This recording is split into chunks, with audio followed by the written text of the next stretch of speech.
Hello, my name is Michael O'Keefe, aka The Movie Wist. If you enjoy this interview and want to hear more top-notch film industry conversations, please press the thumbs up, subscribe to this channel, and hit the bell to stay in the know. Hello, Alex Noyer. Tell my audience about your film Sound of Violence. Give us an elevator pitch.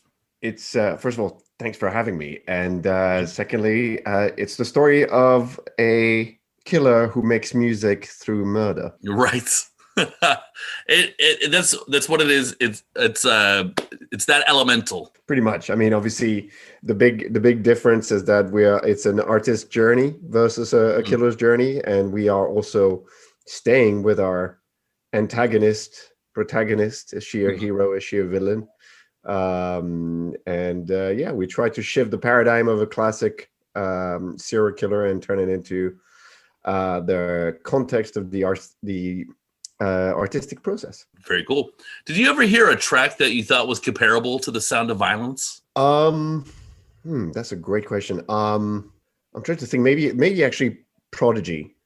Prodigy did a few that kind of had the sort of visceral brutality of it, whether we're going to Breathe or Poison, or going all the way back to the album Music for the Jilted Generation. You had a lot of great the way they hit percussions, or use drum machines rather, was always there with a sound that might be considered violent. I think The Fat of the Land was specifically known for that, unapologetic as well. So tell me about Depravity. Tell me about the Depravity scene in this movie. Do you think it's a positive release or catharsis? That's an interesting approach. I think this is going to be as well down to the audience to figure out. And I'm not trying to cop out of the question. I'm just saying that, like, the naturally what Alexis is undertaking is extremely gruesome, extremely brutal. There is, and I'm not holding back from letting the audience experience the full force of it. But at the same time, contextually, we do understand, because we are with her all the way through, we understand her origins, the trauma she experienced. Her journey is not just straightforward. She didn't wake up with sort of psychopathic tendency. She's perhaps more akin to a sociopath, because she definitely feels a lot more emotions around everything she does. She is an artist so focused on her craft that nothing else matters. The collateral is not the focus, because I think this is always a key part of most artists, is everything they commit to their vision. So I think that it's going to be interesting to see how audiences feel conflicted about that, because they start on a moment of sheer brutality and gruesomeness, perhaps, and just have to kind of cope with that journey and starting with deep trauma experience at a young age, and how that trauma lived with her, and meeting her again as an adult, how she is fundamentally trying to experience something again that I believe the audience will have to try to understand. I don't think we're going to get ever to a level of forgiveness, but if we can get a sort of understanding and sympathy, it will make an interesting conflicted experience to watch the film. Because especially as I often recommend, just take the handbrake off and watch it for what it is, and then draw your conclusions rather than assume them. And it's just, it will have this moment where there might be tapping along to the music. Yeah. I think that might be the moment we're like, oh, well, wait a second, it's not obviously music, and that's going to be interesting. I think that was at least my ambition with this film, is a sort of ambivalent, conflicted, but as I heard now in the Brussels International Fantastic Film Festival, they called me jusqu'au boutiste, which is a French expression that essentially means that you go to the bitter end with what you're set out to do. And I think Alexis is the same. She has to, because as well with the fear of losing her hearing again. Have there been criticisms of this movie that you have found frustrating personally? Well, of course. I mean, overall, the feedback has been amazing. I've been, I was very nervous, putting a movie like that. You put an experimental and brutal horror movie out, that you're not going to please everybody. Frankly, the biggest criticism would be to anybody calling my movies forgettable. That would hurt. Luckily, it hasn't happened. Yeah. I think the one thing I didn't do is a forgettable movie. I do see some criticism, often due to lack of research. We actually, on our end, we did a lot of research. We made sure that our representations were accurate. We had people, we were checking in to make sure that the representation of the loss of hearing, not deafness, the loss of hearing, because obviously that's a different situation, was accurate. We made sure that the identity, I wrote, for example, a gay character. I'm working with a gay actress who is making sure that I never get into cliches, No. and that's important. So I think it is always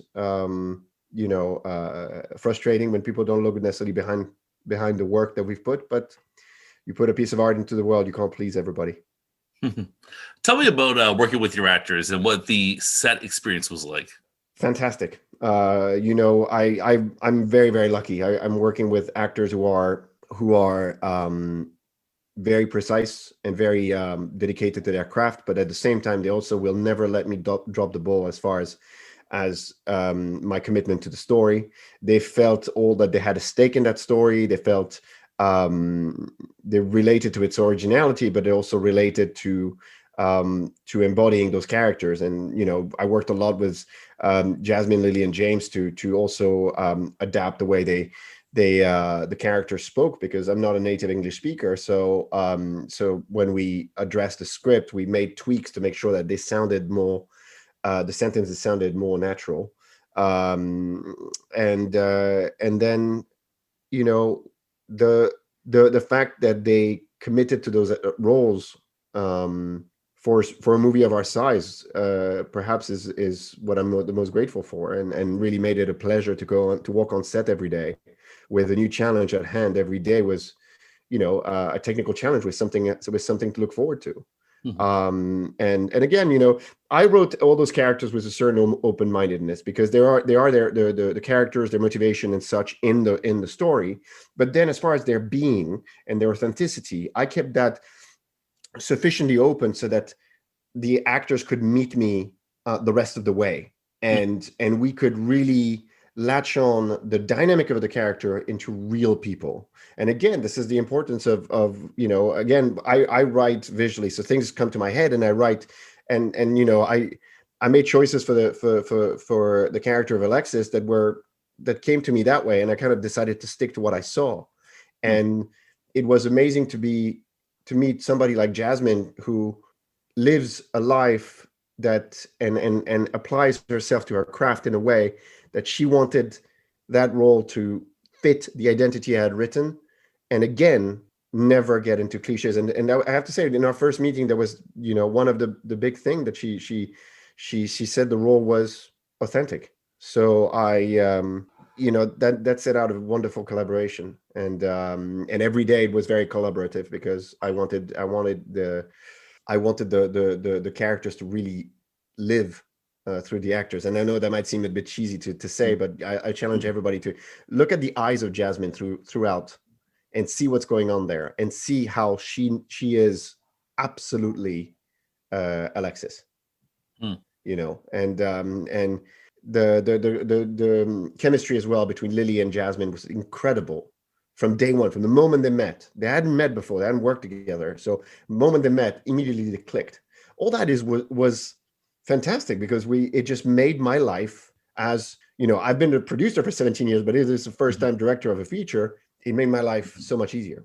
Cool. So tell me about your writing process. How long did it take you to write this script? Are you a big outline guy? Walk me through a little bit of that. It's funny because things have changed quite a bit, because obviously I come from writing and producing documentaries. Now the writing process of a documentary is more journalistic. It's more like writing questions and conducting interviews for documentaries. But here when I started to switch to writing, I tended to just throw myself into the script. Now I'm much more of an outline guy. And I just like, I break, like, I'm working on something right now and I'm on the version 5 of the outline. But it is interesting because I wrote Sound of Violence as really sort of, so, after making the documentary 808, which really took over my life, I was very much drum machine obsessed. And when, after that, I decided that I was not going to continue in documentaries for a moment, my wife said that I should really get into my first love, which are horror movies, and then I started to develop projects, and quickly I was told that my writing was very visual because I tended to just write scenes as I saw it, like a shot list with dialogue, if you will. And then came the idea to kind of marry my drum machine experience with this new direction toward horror, and there came the idea of killing somebody with a drum machine.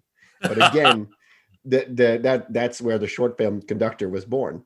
And that script is 6-7 pages long, and it describes everything that's going on, which is something that I've learned to not do as much, but initially was very valuable for me, because I tended to not necessarily feel that I was not intending to switch and become a director. I was very happy to write and produce, but again, it's because what I wrote was so visual that I was really told that it'll be a nightmare to find necessarily a director to direct what I wrote, and it'll be easier for me to go for it and just go after that vision. And when I wrote the whole process was pretty quick, because I wrote the first draft of the feature adaptation of Conductor, which was still called Conductor at the time. I wrote it in January 2019. We shot the film in October or late October 2019. So that is, in movie term, that's a minute. And so it became sort of really organically, and every draft was coming out of me very fast. And then I went to Cannes, and amidst everything, the feedback was really to focus on the thriller side of the story, the character story. And I came back, and we broke down the story with my producing partner Hanno, and after that, which was very valuable, I had a sort of breakdown of the story, and I revisited it and I rewrote it fully in 4 days. Wow. So it just once it starts getting out of me, it's going. Jeez. Well, Alex, thank you very much for your time. I really appreciated it, and I enjoyed the movie a lot. Do you have any final words about Sound of Violence before I let you go? I'd say for everybody who are prepared to watch it is to take the handbrake off. Don't assume anything. Yeah. And let Alexis guide you. Well said, sir. Have a great day. Take care.